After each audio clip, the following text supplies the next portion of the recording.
रक्ताचं पाणी आणि हाडाची काढं करून जो पक्ष रुजवला, वाढवला आणि ज्या पक्षाचं AB फॉर्म स्वतःच्या सहीने उद्धव साहेबांनी काही लोकांना दिला आणि त्यांना निवडून आणलं, असे 40 लोक जून 2022ला वाया सुरत गुवाहाटीला निघून गेले.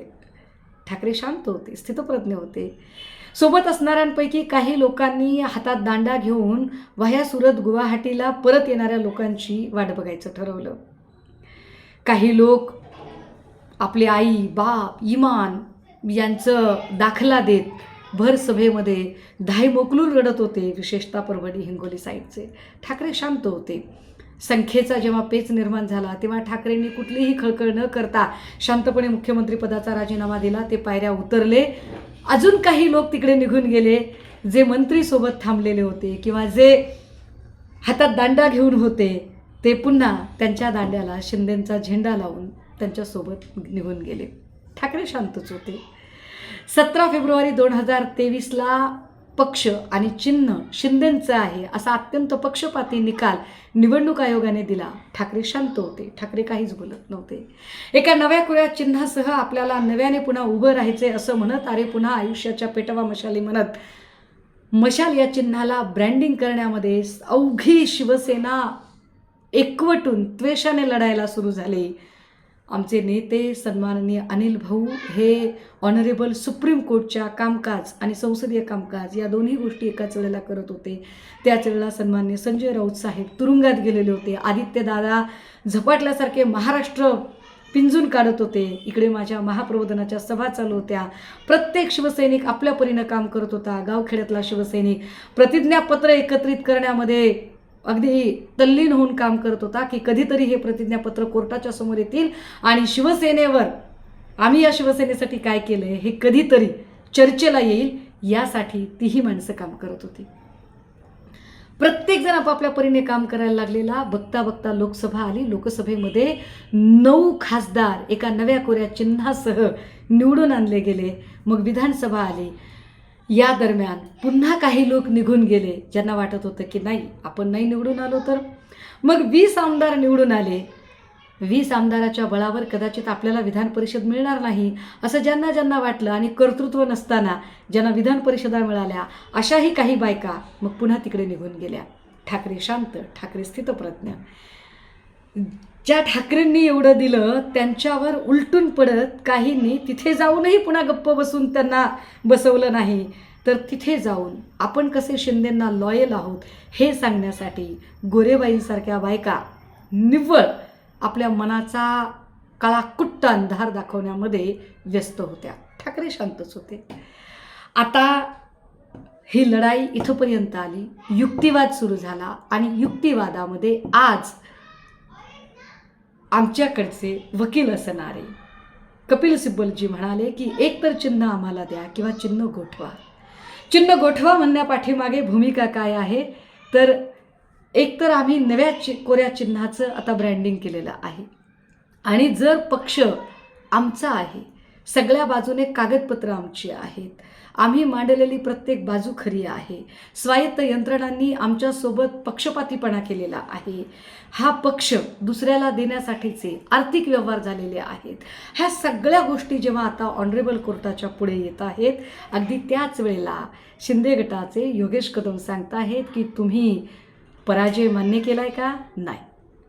योगेशजी, आम्ही जर पराजय मान्य केला असता तर कदाचित आम्ही लोकसभा निवडणुकांना सामोरे गेलो नसतो, विधानसभेला सामोरे गेलो नसतो. अहो, पराजय कोणी स्वीकारला ते तुम्हीच बघा ना. ज्यांना निवडणुका आपण जिंकूच शकू अशी सुतराम शक्यता वाटली नाही त्यांनी, म्हणजे पक्ष आणि चिन्ह मिळवल्यानंतर सुद्धा ज्यांना खासदारांची संख्या वाढवता आली नाही त्यांनी ठाकरेंचा रेडीमेड माल उचलण्याचा प्रयत्न केला. पराभव कुणी स्वीकारला हे तुमच्या लक्षात आलं असेल. या सगळ्यांमध्ये ठाकरे अजूनही शांत आहेत, स्थितप्रज्ञ आहेत. अनेक लोकांना सत्तेची वाट फार सोपी वाटली आणि त्यांनी फार चटकन ती वाट निवडली. संघर्षाच्या वाटेवर अजूनही आमच्यासारखे काही वेडे प्रवासी लढत आहेत आणि आम्ही लढत राहू.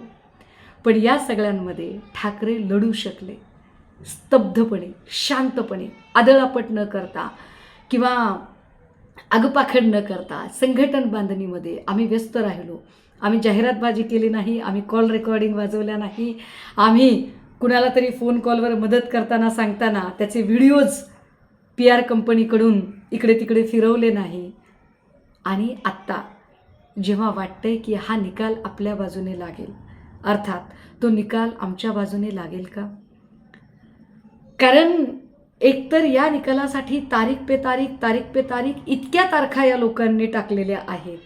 मला वाटतं राम मंदिर बाबरी मस्जिदच्या केसनंतर सगळ्यात बहुप्रतीक्षित केस जर कुठली असेल तर ती शिवसेनेच्या पक्षाची केस आहे. आणि या पक्षाचा निकाल द्यायला कदाचित न्यायाधीश कचरत आहेत का असा प्रश्न आता सर्वसामान्य लोकांच्या मनात निर्माण होतोय. कारण आत्तापर्यंत याचा निकाल किंवा याची सुनावणी घेण्यासाठीही बऱ्याचदा तयारी दाखवली गेली नाही आणि त्यात कित्येक न्यायाधीशांच्या निवृत्तीसुद्धा होऊन गेल्या. आता आम्ही न्यायमूर्ती सूर्यकांत यांच्याकडनं अजून एक अपेक्षा करतोय. आम्ही प्रामाणिकपणे आमचा युक्तिवाद मांडलेला आहे आणि होय, आम्ही शांत आहोत, आम्ही स्थितप्रज्ञ आहोत. याचा आम्ही उन्माद दाखवत नाही आहोत आणि आम्ही खचूनही गेलेलो नाही. कारण आम्हाला एक गोष्ट नक्की कळते, सत्य परेशान हो सकता है पर पराजित नहीं हो सकता. आम्ही लढत राहू, निकाल काहीही लागला तरी.